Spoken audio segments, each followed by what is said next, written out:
Arabelle Bien-être. 9h-10h, Arabelle Bien-être avec Manel sur Arabelle. Apprendre à vivre en couple, c'est la suite aujourd'hui avec Madame Leila El-Amrani, psychologue spécialisée en thérapie cognitive et comportementale. La plupart des thérapeutes de couple le répètent. On arrive souvent en thérapie de couple quand c'est trop tard. Comment éviter cela? C'est ce qu'on va voir avec Madame Leila El-Amrani juste après la pause. Restez avec nous, vous êtes bien sur Arabelle. Quelle belle chanson pour commencer la journée. Et on se retrouve pour notre rendez-vous quotidien 100% bien-être. 9-10 heures sur Arabelle. Aujourd'hui, je reçois la belle Madame Leila El-Amrani, psychologue spécialisée en thérapie cognitive et comportementale.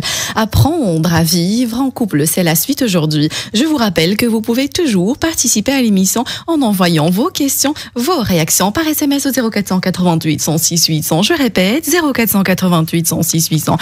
C'est la suite de ce sujet. On a vu déjà beaucoup de choses avec Madame Leila El-Amrani. Elle nous a rassuré déjà à la question « Est-ce possible d'être heureux en couple toute une vie ?» Elle a répondu « Oui ». Donc c'est déjà rassurant. Bonjour Madame Leila El-Amrani. Bonjour Manel, je suis vraiment ravie de te retrouver. C'est un plaisir de retrouver tes good vibes, ta positivité et ravie de retrouver Arabelle également. Tout le plaisir est pour moi, pour Arabelle aussi et pour nos auditeurs. Un très très grand merci d'avoir accepté encore une fois mon invitation. Madame Leila El-Amrani, comment ça se passe au Maroc? Magnifique, il y a un très beau rayon de soleil. Il fait à peu près 20 degrés, donc c'est le week-end. Je suis ravie de préparer ce magnifique week-end. Magnifique. Et de commencer avec Arabelle et Manel, bien entendu. Merci beaucoup, ça nous fait hyper plaisir. Merci Madame Leila El-Amrani. Alors Madame Leila El-Amrani, la dernière fois on s'est arrêté à la différence entre faire des efforts pour que ça fonctionne en couple et être sous l'emprise de l'autre. Il y a bien une différence. Est-ce que vous pouvez rappeler cette différence, s'il vous plaît? Oui, bien sûr. Alors, l'emprise de l'autre, c'est quelque chose de pervers quand même. Ah.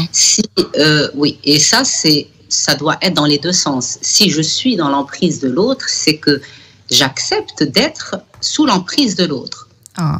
Et que l'autre, il est dans cette, on va dire, dans la perversité, et moi, j'accepte d'être l'objet de l'autre. Pour être sous l'emprise de l'autre, c'est que j'accepte de m'objetiser. Et donc, je suis l'objet de l'autre, et je subis ce que l'autre va être sous son emprise. Donc, s'objetiser, c'est aussi un choix peut-être inconscient ou conscient, une position que l'on choisit ou une position inconsciente. Donc, la personne qui se retrouve dans cette, on va dire dans ce concept, gagnerait à comprendre si elle le souhaite, parce que certaines personnes en fait, choisissent de l'être consciemment et le vivent très très bien.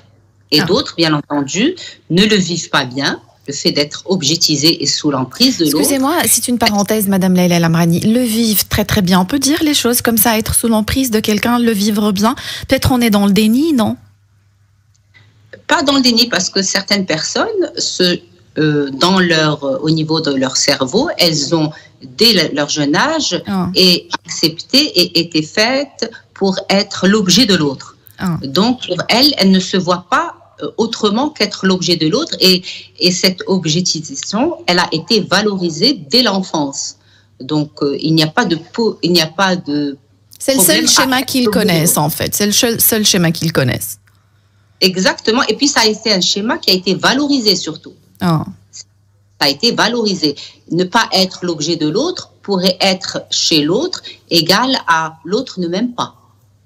Cela dépend comment cognitivement elles ont enregistré l'objectisation. Magnifique, Madame Leila El-Amrani. Donc on arrive à la question, les erreurs à ne pas faire en couple pour que ça fonctionne. Le laisser, par exemple, je vais commencer par cette erreur-là, le laisser aller en amour. Le laisser aller en amour. On va dire que le laisser aller en amour va être différent chez les uns et chez les autres, mais il est important, c'est certain, que dans un couple, faire le point de temps en temps, mais bon, pas faire le point comme une réunion de travail, bien entendu, mais il y a une manière plus souple de se dire je gagnerai à faire le point, il y a quelque chose qui ne se passe pas comme j'aimerais dans ce couple, et donc je gagnerai à faire le point, à relever certaines choses, déjà avec moi-même, et ensuite à trouver le bon moment pour introduire la chose, mais sans que ce soit trop, à mon sens, trop direct, ni trop dans le style réunion de travail. On doit parler de ça.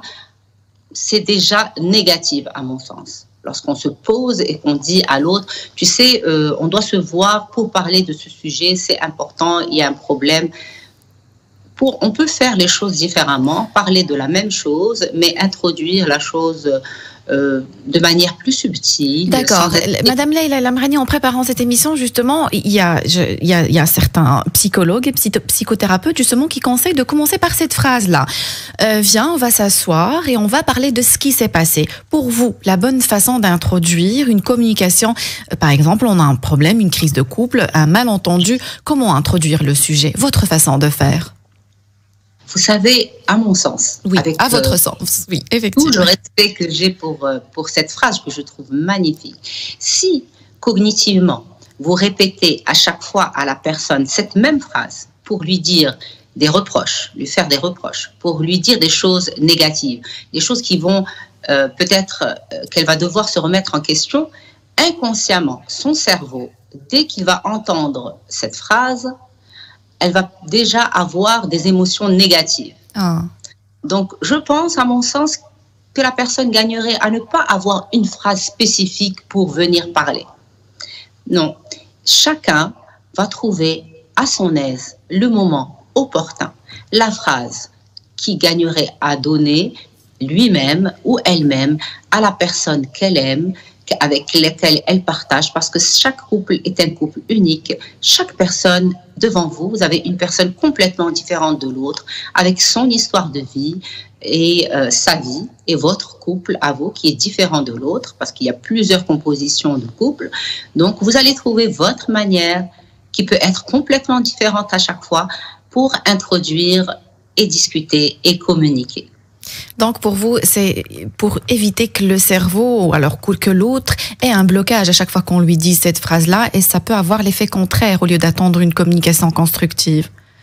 Effectivement, si je vais dire, à chaque fois que je dis à l'autre, viens, on va s'asseoir, on va discuter, eh bien à chaque fois, mon cerveau va enregistrer cela comme étant quelque chose où il y aura des reproches, des choses négatives. Donc, je vais déclencher inconsciemment des émotions négatives, comme peut-être la peur, l'angoisse, l'anxiété, etc., ou la culpabilité ou autre. Et donc, déjà, je vais être prédisposée à être dans quelque chose de négatif, l'anxiété, par exemple, l'angoisse, même si c'est une petite angoisse. Alors que si je prépare les choses différemment à chaque fois et selon mon partenaire, selon mon humeur, selon la problématique, eh bien, ça va être pris différemment. Je ne vais pas enregistrer les choses négativement. Il faut vraiment être un peu psychologue pour faire fonctionner un couple, je me rends compte, Madame Leïla Lamrani. Est-ce que j'ai raison ou pas? Bien, écoutez, je pense que le couple, c'est quelque chose d'assez pas compliqué. En même temps, c'est compliqué et pas compliqué. Et en même temps, c'est quelque chose d'assez prenant. Tourner un couple, c'est comme faire tourner une entreprise. Ce n'est pas rien. C'est important. Et surtout, si vous avez dans l'intention, bien entendu, c'est une intention inconsciente et importante de mener votre couple à bien jusqu'à la fin. À la fin, c'est-à-dire rester ensemble à vie. Si vous avez cette bonne intention, à part des grandes complications de couple qui existent et qui demandent d'autres solutions, vous pouvez mener votre couple jusqu'au bout et de manière, bien entendu, il y aura des moments très difficiles, des moments moins difficiles, des moments de tristesse. C'est normal, c'est la vie. Et vous avez dit un mot qui me parle beaucoup, Madame Leïla Lamrani, c'est l'intention. Tout est dans l'intention qu'on met dans nos actes. Bien entendu, si vous commencez un couple alors que votre maman, votre voisine, votre amie, votre collègue vous a dit « Attention, le mariage, c'est ça, ça, ça. Il va te dire ça, quand il te dit ça, tu fais ça. » Donc, tu es prédisposé à attaquer. Alors, donc, tu es déjà dans une intention négative, à mon sens. Donc, tu es dans une intention négative et cette intention négative va faire que inconsciemment, tu pourrais ou ne pourrais pas aller vers on va dire, une défense. Alors qu'il n'y a pas de défense, il n'y a pas d'attaque et vous ne gagnerez pas ni à être dans l'attaque ni à être dans la défense, à être dans un couple. Et un couple, c'est tout simplement une relation à deux. Parfois, après, c'est à 4 parce qu'il y a les enfants à 5, à 3. Quand il y a tout ça, et après, vous resterez que tous les deux puisque vos enfants sont censés partir. Être dans la bienveillance, c'est très important. Madame Leïla Lamrani, je vais prendre quelques messages. Donc, un SMS que j'ai reçu au 0488 106 800, 0488 106 800. Un café, buvons un café. Le café résout beaucoup de problèmes. Le café ne va pas résoudre les problèmes de couple. Hein. Donc, sur Instagram, donc, je ne sais pas si j'ai le droit de citer le prénom de cette dame ou pas. Donc, bonjour Manel. Je suis en couple depuis 20 ans et je n'arrive pas à arriver à mes projets, ce qui fait partie de mes besoins. Par exemple, acheter une maison. J'ai l'impression, elle parle bien évidemment de son mari, j'ai l'impression qu'il a saboté mon besoin et donc il ne m'aime pas. Donc il y a plusieurs choses dans son message. Ça me rend irritable. Je trouve qu'il est irresponsable alors que j'aurais pu réaliser mes projets seul, bloqué par un conjoint. Il dit, bon bref, est-ce un homme? Donc voilà, Madame Leïla Lamrani, c'est une question qui revient souvent. Être tiré, je ne sais pas si c'est le cas de cette personne, mais je mets des mots sur ce qu'elle dit. Être tiré vers le bas par son conjoint, que ce soit votre femme ou votre mari. Que faire? Bien, déjà, je vais répondre à la première question qui a été « Je n'arrive pas à acheter un bien, je voulais acheter ce bien ». Écoutez, je pense que j'ai parlé lors de la première émission d'un point très important qui a été les valeurs. Donc, si dès le début, vous n'avez pas réglé votre souci de valeurs, c'est-à-dire avant même de vous mettre en couple, à mon sens, dès les premiers rendez-vous, vous gagnerez à en parler. Qu'est-ce que les valeurs? Qu'est-ce que tu voudrais faire de ton argent? Quelle est l'importance d'avoir une maison ou pas avoir une maison? Où veux-tu habiter? Voudrais-tu habiter en ville, à la campagne, etc. On en avait parlé. C'est important, les valeurs. Et cela, madame, fait partie des valeurs. Votre problématique a été une problématique de valeurs. Vous n'avez pas été d'accord comment dépenser votre argent. Ça, c'est un point important. Et oui, madame, la deuxième question, chaque personne gagnerait à se réaliser hors de son couple. Il y a l'entité couple, j'ai toujours parlé avec mes patients de plusieurs bulles. Il y a la bulle couple, lui et moi, ma bulle petite famille, lui, moi et mes enfants, la bulle grande famille, et puis la bulle travail, la bulle passion, sport, mes amis. Et cela, je ne me réalise pas qu'à travers mon couple. C'est important, parce que si je devais me réaliser qu'à travers mon couple, je serais déçue. Tout le monde serait déçu, parce qu'il y aurait trop d'attentes. L'autre ne peut pas répondre à toutes vos attentes. Vous gagnerez à vous réaliser également à travers votre travail, à travers vous et votre côté social, vous et votre passion, vous et vous-même. Il est important de trouver d'autres sources où on pourrait se réaliser. C'est là l'importance. Et ça, je le souligne à plusieurs reprises parce que l'important, c'est de savoir jongler comme le jongleur du cirque avec toutes ces boules, jongler de manière à pouvoir nous donner ce qu'on appelle la joie, la bonne humeur, parce qu'un couple ne peut pas tout donner. Mais est-ce que le conjoint ne peut pas tout donner. Excusez-moi, Madame Leïla Lamrani, est-ce que ce n'est pas chercher aussi la facilité, dire que c'est à cause de l'autre que je n'ai pas fait ci, je n'ai pas fait ça? Eh bien, écoutez, moi je pense que dans un couple, la responsabilité est partagée. Il n'y a pas à cause de l'autre. Il pourrait être 80-20, 70-30, 60-40, mais la responsabilité est partagée puisque j'ai accepté et j'ai participé. Maintenant, cela dépend de la problématique, du degré, etc. Mais nous sommes également responsables. Lorsque vous vous placez comme étant responsable de vos actes, vous allez les voir, bien entendu, différemment. Votre vision va être différente. Magnifique. Madame Leïla El Amrani, j'ai encore reçu un SMS en préparant cette émission. J'ai déjà parlé de ce point-là avec Madame Leïla El Amrani. Bonjour, merci pour vos émissions. Mon mari refuse toute discussion. Il préfère toujours la fuite. Il a un caractère fouillant. Il revient toujours comme si de rien n'était. Comment réagir dans ce cas-là? C'est, on va dire, une caricature, si j'ai envie de dire les choses comme ça. Les femmes, on est souvent dans la communication. On a envie d'extérioriser, de dire ce qu'on pense, de communiquer, blablabla. Bla, bla, bla. Et les hommes intériorisent et ils sont pas vraiment pour la communication.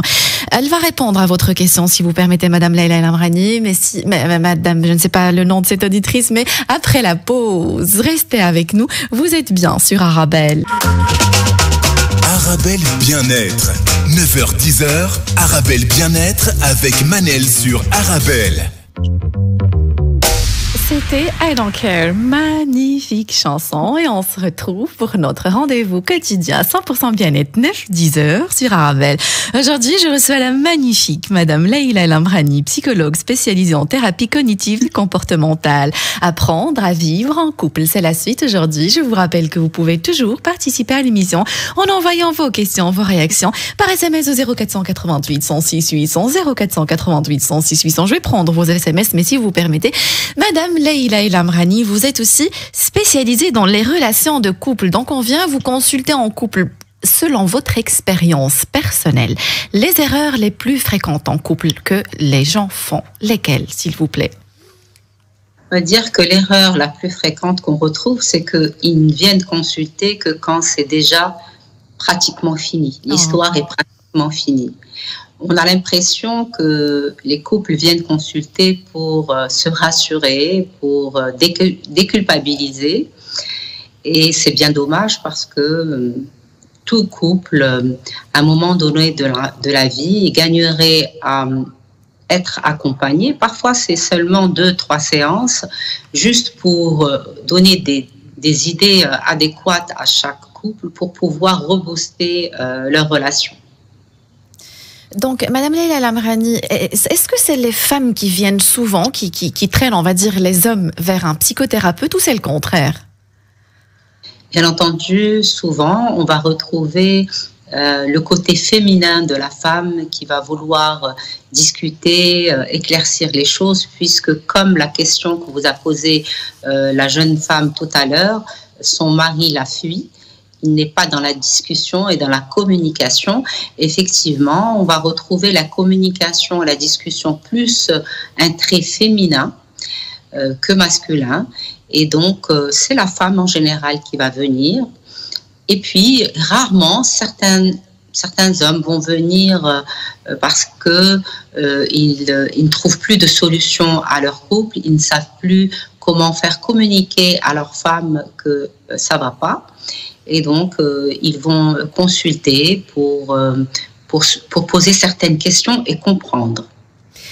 Magnifique. Donc, je crois qu'il est temps de répondre à cette auditrice. Donc, elle dit, il est parti, donc elle parle de son mari, il est parti du jour au lendemain, car il y avait trop de disputes et il refuse toute discussion. Il ne veut pas donner d'explications ou répondre à mes questions sur cette situation. Pour lui, la fuite, c'est la solution. Comment réagir? Madame Leïla, choisir de fuir, des fois, c'est parce qu'effectivement, il y a trop de disputes et on n'en peut plus, on a envie de prendre la distance. Mais des fois, c'est une technique de manipulation qu'utilisent certaines personnes pour faire obéir l'autre. Choisir la fuite, ça génère beaucoup de souffrance chez l'autre et de remise en question. Donc, et aussi, ça demande le moindre effort. Je ne fais rien, je ne parle pas, je suis dans un confort, mais l'autre, en attendant, est en train de bouillir et chercher des réponses et il se remet en question et on revient quand on veut.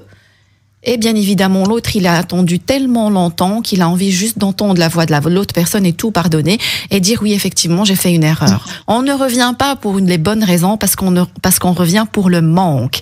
Qu'est-ce que vous avez à dire à cette personne? Bien, dans le cas où la fuite génère un manque, bien sûr, parce que la fuite, ça peut être pour plusieurs raisons. Dans le cas où elle génère un manque, c'est vrai que c'est une forme, on va dire, perverse d'utiliser cette technique afin d'avoir ce que l'on veut et d'atteindre ses objectifs. Cela dit, il est important de savoir que pour l'autre personne qui subit, de savoir ce qu'elle veut et comment est-ce qu'elle voudrait régler son problème. La fuite fait partie du trait de caractère de certaines personnes qui n'arrivent pas à confronter les conflits, parce que confronter le conflit, ce n'est pas évident. Ça pourrait s'apprendre également, apprendre à se confronter au conflit et à résoudre les problèmes et à trouver une solution. Ça, c'est des techniques aussi bien qu'on retrouve en entreprise qu'on pourrait retrouver dans le couple, puisque le couple est aussi une petite entité, une petite entreprise. Il est important d'apprendre dès le début des relations de se confronter à ces conflits et de pouvoir en discuter. Un conflit ne se règle pas toujours par de l'agressivité et surtout pas. Un conflit gagnerait à se discuter afin que la personne, quand il y a conflit, ne choisit pas de fuir, puisque vous avez discuté de la problématique et vous avez vu la problématique dans plusieurs sens, et vous avez pris votre responsabilité et vous n'avez pas mis toute la responsabilité à l'autre. Ça, c'est vraiment important. Lorsque vous allez discuter avec quelqu'un et que vous lui dites c'est de ta faute et que vous prenez pas votre part de responsabilité, effectivement, il pourrait éventuellement, à chaque fois que vous allez vouloir discuter, choisir la fuite ou bien l'agressivité ou bien autre. Chacun aura sa manière de faire, puisque vous, de votre côté, vous ne choisissez pas de prendre votre part de responsabilité dans la problématique. Donc la première chose, c'est qu'elle doit aussi se remettre en question, savoir si elle s'adresse à lui ou si elle communique de la bonne façon. Est-ce qu'elle parle plutôt de ses besoins ou elle est dans l'accusation? Tu as fait, tu as fait, tu as fait. Mais là, elle dit comment réagir? Courir derrière quelqu'un qui choisit la fuite, est-ce que c'est une bonne chose, Madame Leïla? À mon sens, puisqu'elle a fui cette personne, la laisser réfléchir. Réfléchir à son choix, c'est important. En coupant de votre côté, vous aussi, toute communication. Parce que vous savez, lorsque on hospitalise une personne qui a un souci, un gros souci, que ce soit de l'addiction ou bien une grosse dépression, etc., on lui enlève le téléphone, la tablette, enfin toute communication, tout moyen de communication avec l'extérieur, et on interdit les visites pendant 5 à 7 jours. Pourquoi ? Pour permettre à cette personne de réfléchir à elle-même, de faire le vide. Donc, en coupant toute communication avec cette personne, vous allez lui permettre également d'essayer de réfléchir, de faire le vide et de comprendre c'est quoi ce choix qu'elle a fait. Il est important parfois de se remettre en question, toujours, je pense déjà, mais de faire le vide et de savoir se retrouver avec soi-même pour mieux penser à ce que l'on veut réellement, à ce qu'on attend réellement de l'autre et de soi.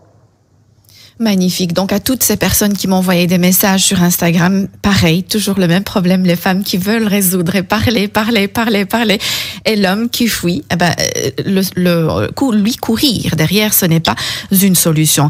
Madame Leïla El Amrani, comme erreur, vous avez parlé d'arriver en thérapie de couple, souvent, on va dire, souvent quand c'est trop tard. Deuxième erreur que vous avez aussi remarquée en thérapie de couple.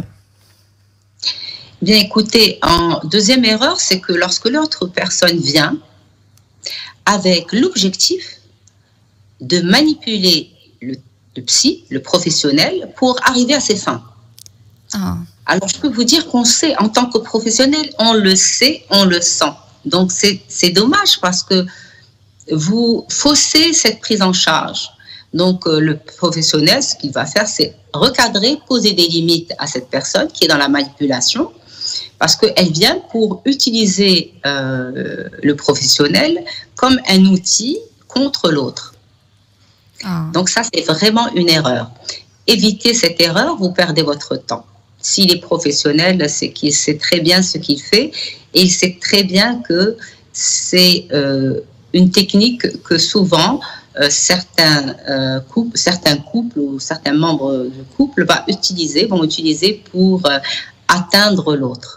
C'est dommage. Vous n'êtes plus dans la communication, vous êtes encore dans la manipulation de l'autre. Magnifique. Donc, aller voir un psychothérapeute ou un psychologue, il faut avoir une démarche sincère et une réelle envie d'arranger les choses et être plutôt dans l'écoute. Magnifique ce que vous dites, Madame Leila El Amrani. Alors, entre l'erreur du laisser aller et de se poser trop de questions, ça c'est le caractère plutôt, je n'ai pas envie de trop caricaturer, mais c'est l'énergie féminine qui fait qu'on se pose trop de questions. Le juste milieu, c'est quoi? Et comment aussi se comporter avec une femme ou un homme peut-être qui a trop d'énergie féminine, qui est trop dans le détail et qui se pose trop de questions? Comment réagir avec ces gens? Alors, moi, à mon sens, déjà, c'est vrai que le côté féminin va être plus dans la communication, va être plus dans les questions. L'homme est différent de la femme, c'est évident. Maintenant, la féminité, elle a ses avantages et elle a ses inconvénients, comme le côté masculin, etc. Et à mon sens, la femme qui est trop dans ces questions-là, et il y a une petite anxiété. Et l'anxiété gagnerait à être travaillée. Quand vous êtes trop dans les questions, par exemple, je peux donner un exemple complètement différent. Je veux dormir et qui n'a rien à voir avec le couple. Je veux dormir et avant de dormir, je me dis est-ce que je vais assez dormir de temps? Est-ce que je dors assez tôt? Est-ce que le temps où je vais dormir va me suffire pour être en forme? Est-ce que j'ai bien travaillé aujourd'hui? Oh là là, aujourd'hui j'ai pas assez travaillé, j'ai pas été productive, etc. Et bien tout cela, c'est de l'anxiété. Quand on se pose trop de questions sur la même chose et qu'on dépasse une certaine limite, bon, les limites, c'est à vous de vous les poser, il y a de l'anxiété. Et même chez certains hommes, quand ils vont être trop de questions, trop de choses négatives envers eux-mêmes, il y a de l'anxiété. C'est important de résoudre cette anxiété. Et l'anxiété, on va dire, minime, pourrait se résoudre.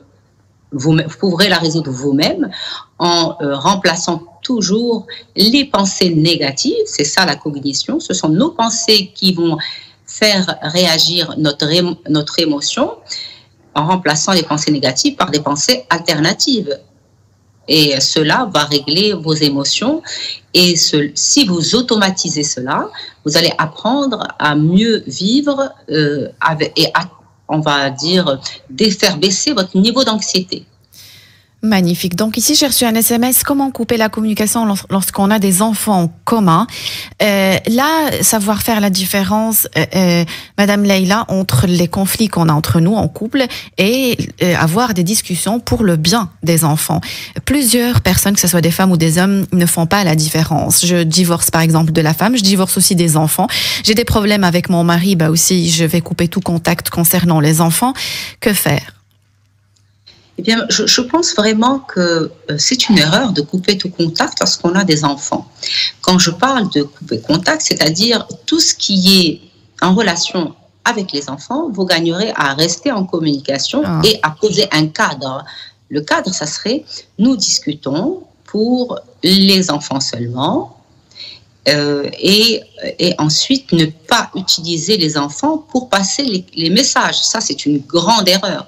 Beaucoup d'enfants vont se retrouver comme une balle de tennis à être l'intermédiaire entre le parent A et le parent B. Donc, il est important, votre enfant aime son papa et aime sa maman. Il n'a pas envie de prendre parti ni de l'un ni de l'autre et il ne gagnerait pas à prendre parti ni de l'un ni de l'autre parce que cela pourrait altérer sa personnalité, son humeur, mettre en place un système d'anxiété chez lui. Alors vraiment, à éviter plus. Protégez vos enfants. Essayez d'être dans la communication. Apprenez, une communication s'installe. Vous allez mettre en place un système de communication. Mettre en place, cela dit, ça demande du temps. Quand on dit mettre en place, c'est mettre une habitude en place et recadrer et qui va devenir un automatisme. Après, la personne va comprendre que la communication entre vous et elle, ce n'est que dans ce cadre-là. Magnifique. Alors, Madame Leila Or, c'est le pseudo, c'est Or sur Instagram. Elle dit « Il n'arrête pas de me parler de son ex, 5 ans de mariage, et il me compare toujours avec elle. » Écoutez, c'est vraiment désagréable, je comprends tout à fait. Qu'est-ce que vous avez fait pour qu'il ne parle plus de son ex? Il y a un souci vraiment pour pouvoir comparer constamment. Qu'est-ce qui se passe dans votre couple? Pourquoi il compare? Chaque personne est une personne unique. Nous sommes tous différents. Est-ce qu'il est anxieux par rapport à ce qu'il a peur de retrouver les soucis dans son nouveau couple? Qu'est-ce qui l'angoisse tellement de parler tout le temps de son ex? Il faudrait lui poser la question, à mon sens. Et être dans la comparaison, peut-être qu'il n'a pas encore tourné la page, peut-être, Madame Leïla. Écoutez, quand on vit une relation amoureuse forte, il n'y a rien qui fait tourner la page que le temps. Le temps. Bien entendu. On ne peut pas dire stop à mes émotions, stop à tout ce que j'ai pu ressentir, combien même c'était très fort et combien même j'ai eu des soucis avec cette personne et que j'ai décidé de rompre avec cette personne. On peut rompre tout en restant tout à fait encore amoureux d'une personne. C'est tout à fait normal. On peut rompre et être complètement amoureux, mais cette personne ne me convient pas. Je ne peux pas construire avec elle une vie de couple, mais je peux aimer cette personne.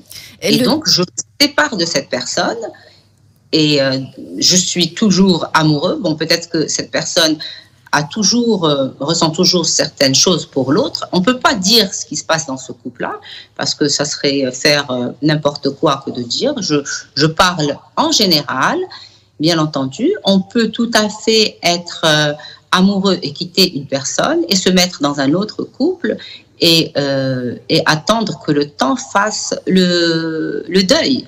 Le deuil d'un amour, ce n'est pas évident.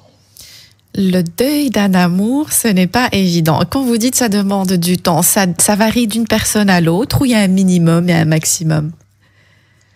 À mon sens, c'est du cas par cas. C'est comment vous êtes rentré en relation avec cette personne. Si vous êtes rentré en relation avec un pervers narcissique et que vous avez profondément aimé cette personne, parce que le pervers narcissique, il a sa manière de vous faire tomber amoureux de lui, et parce qu'il vous donne tout ce qu'attend une femme, par exemple, ou bien tout ce qu'attend un homme, parce que ça peut être dans les deux sens, une femme ou un homme. Et donc, quand vous décidez que cette relation est vraiment toxique et de partir, je pense que beaucoup de femmes ou beaucoup d'hommes qui ont subi cela et qui sont partis ont mis du temps pour, on va dire... S'en remettre. Oui, et c'est même pas s'en remettre, c'est vraiment soigner cette blessure. Il y a une blessure plus un amour, et ça, il faut donner du temps au temps. Et pouvoir surtout découvrir d'autres formes de tomber amoureux, d'autres formes pour entrer en relation et accepter qu'il n'y a pas que cette forme et surtout que c'est une forme toxique et qu'il y a d'autres formes pour être en relation et pour aimer. Et surtout faire un travail sur soi pour éviter de toujours attirer des pervers narcissiques ou des personnes toxiques. Si vous permettez, Madame Leïla El-Amrani, on va devoir prendre une très courte page publicitaire et on se retrouve juste après la pause. Restez avec nous, vous êtes bien sur Arabelle. Arabelle Bien-être avec Manel sur Arabelle. Et on se retrouve pour notre rendez-vous quotidien 100% bien-être 9-10 heures sur Arabelle. Aujourd'hui, je reçois Madame Leïla El-Amrani, psychologue spécialisée en thérapie cognitive et comportementale, spécialiste aussi des relations de couple. On parle aujourd'hui d'apprendre à vivre en couple. Je vous rappelle que vous pouvez toujours participer à l'émission en envoyant vos questions, vos réactions par SMS au 0488 106 800 0488 106 800. Je vais essayer de prendre un maximum d'SMS. Donc, Madame Leïla El-Amrani que vous pouvez aussi retrouver sur Instagram. Madame Leïla, c'est L-E-I-I-L-A et El-Amrani, c'est E-L-A-M-R-A-N-I. Elle est taguée sur la page officielle Instagram d'Arabelle. Arabelle, facile à trouver. Rebonjour Madame Leïla El-Amrani. Bonjour Manel, ravie de te retrouver. Merci beaucoup. Comment entretenir la flamme et cultiver la passion? On sait que la passion, elle a une durée peut-être malheureusement, mais comment faire durer cette flamme et l'entretenir? Alors la passion, c'est ce moment d'euphorie qui dure environ 3 ans. Si on devait vivre de la même manière l'euphorie tout le temps dans une relation de couple, on aurait un arrêt cardiaque. Ça, c'est important de le savoir. Oui, ben c'est vrai que ces moments d'euphorie, c'est magnifique parce que la personne va dormir très peu, mais va être avec toute son énergie la journée. Elle va être positive, d'humeur positive, pouvoir faire de nombreuses choses en même temps, avoir des petits pics, des palpitations positives, on va dire, parce qu'elle est dans une relation amoureuse et dans ce moment d'euphorie qu'on appelle l'euphorie. Bon, cela dit, heureusement, ça ne dure pas plus que 3 ans parce que nous serons épuisés. Comment entretenir la flamme dans un couple? Le couple va vivre plusieurs étapes. Donc, il y a l'étape de rencontre, l'étape où ils se construisent en tant que couple, l'étape où ils vont se marier, avoir des enfants. Et donc, chaque moment va être cette petite flamme qui va venir nourrir ce couple. Le moment où les enfants vont rentrer dans le couple, ça va être cette nouvelle manière d'être en famille. Les moments où les enfants vont être adolescents ensuite, et le couple lui-même va évoluer différemment. Et chaque couple est un couple, bien sûr, particulier et à part, mais c'est à vous et à vous seuls de savoir mener votre barque. L'essentiel, c'est bien entendu les valeurs et le respect de l'un et de l'autre. Ça, c'est vraiment un point très, très important. Ne jamais rabaisser l'autre, le laisser dans sa position, puisque vous êtes là à être dans une longue vie ensemble et pouvoir admirer l'autre. C'est très, très important. Pouvoir admirer l'autre dans ce qu'il fait, que ça soit pour la femme et pour l'homme. Magnifique. Est-ce que c'est vrai que c'est une phrase aussi que j'entends souvent? À partir du moment où on pense que l'autre est acquis et qu'on arrête de faire des efforts, c'est là où on peut déjà, la fin du couple commence, quoi. Alors, c'est une grande erreur que de penser que l'autre est acquis. Parce que lorsque vous dites que l'autre est acquis, donc inconsciemment, vous fournissez plus d'efforts. Qui dit effort, dit travailler pour mener cette entreprise. C'est une entreprise, une petite entité qui a besoin d'être arrosée, ravivée comme toute petite entité. Donc il est important, et cela dans les deux sens, aussi bien chez l'homme que chez la femme, il est important de garder cette admiration pour l'autre. Et pour garder cette admiration pour l'autre, il est important de s'imposer le respect. Je m'impose le respect de l'autre. Combien même il va y avoir des moments difficiles, eh bien je vais passer ces moments difficiles en respectant l'autre, en maintenant cet autre comme une entité importante dans ma vie et que je vais protéger.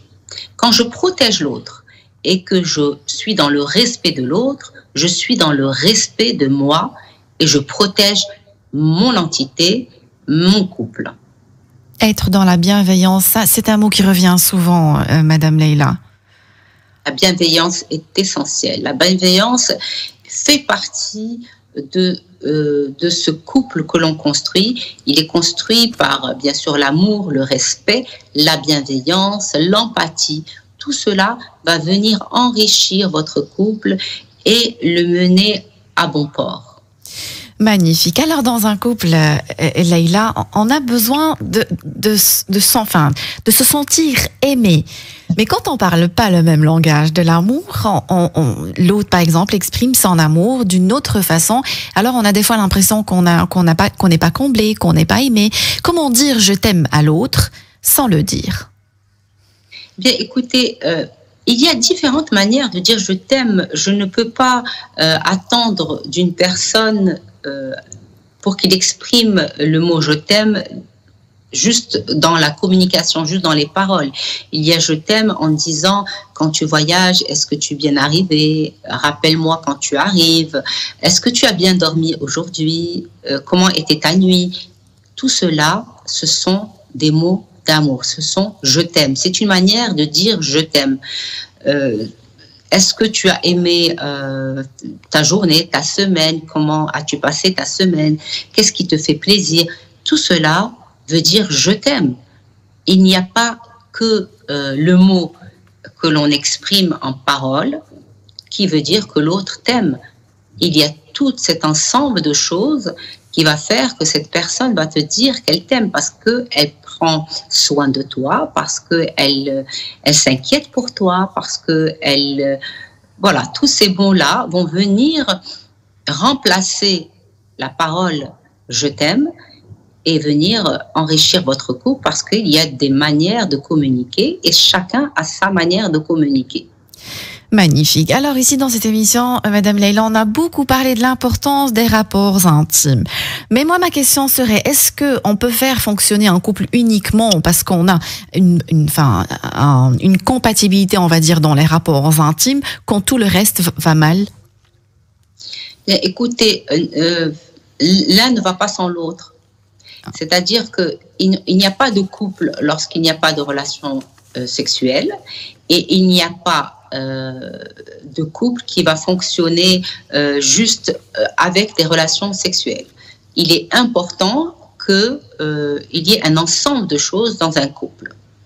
C'est très important d'avoir un ensemble. Lorsqu'un couple va être que dans les relations sexuelles, il y aura beaucoup et qu'il y a beaucoup de disputes, ce couple gagnerait à comprendre qu'est-ce qui se passe pour pouvoir apaiser les choses.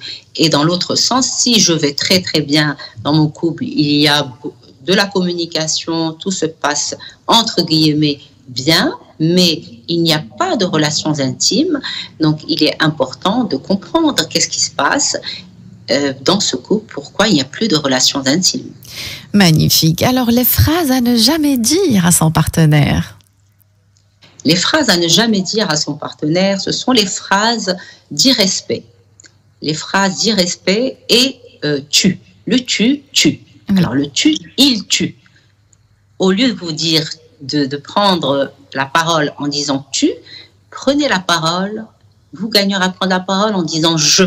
Et construisez votre phrase, la même phrase, en disant je. Le je va adoucir déjà ces paroles que vous voulez dire. Comparer l'autre aussi, ou alors essayer de faire du chantage émotionnel. Oui, tout ça, les chantages émotionnels, comparer l'autre, être dans le reproche directement, ne communiquer que dans le reproche, ne communiquer que dans de la négativité. Essayez de ne pas être dans les reproches et dans le tu. Il y a des manières de communiquer avec l'autre et le tu, vraiment, il tue et ça fait beaucoup de soucis dans le couple. Magnifique, merci beaucoup. Donc, Leïla, vous avez dit qu'on arrive souvent en thérapie de couple quand c'est trop tard. Il y en a qui choisissent la thérapie de couple, il y en a qui choisissent de faire des pauses. On le voit aussi souvent sur les réseaux sociaux, on a choisi de faire une pause. Faire une pause, est-ce une bonne idée? Alors moi, très sincèrement, j'aimerais bien qu'il y ait une enquête scientifique. Je suis assez scientifique dans ma manière de réfléchir. Donc, j'aimerais bien qu'il y ait une enquête, une étude qui puisse nous dire qu'est-ce qu'a donné la pause. Ça serait vraiment intéressant. Personnellement, je suis contre la pause. C'est-à-dire que chacun aille de son côté et pour se retrouver. Pour ma part, tous les couples qui ont été en pause se sont construits ailleurs. Ah, magnifique. C'est dangereux, bon, c'est à double tranchant. Hein. Oui, tout à fait. Donc, bon, ça c'est mon opinion personnelle d'après mon terrain, mais à mon sens, une enquête gagnerait à être faite, une étude, pour comprendre qu'est-ce que donne cette pause. Ça serait intéressant de savoir, vraiment. Magnifique, merci beaucoup. J'ai encore quelques secondes, si vous permettez, Madame Leïla El Amrani. Quand mettre fin à la relation? Ici, on a fait 3 émissions et on a essayé un maximum d'apprendre à vivre en couple, mais des fois, c'est plus fort que nous. Il faut arrêter. Quand mettre fin à la relation?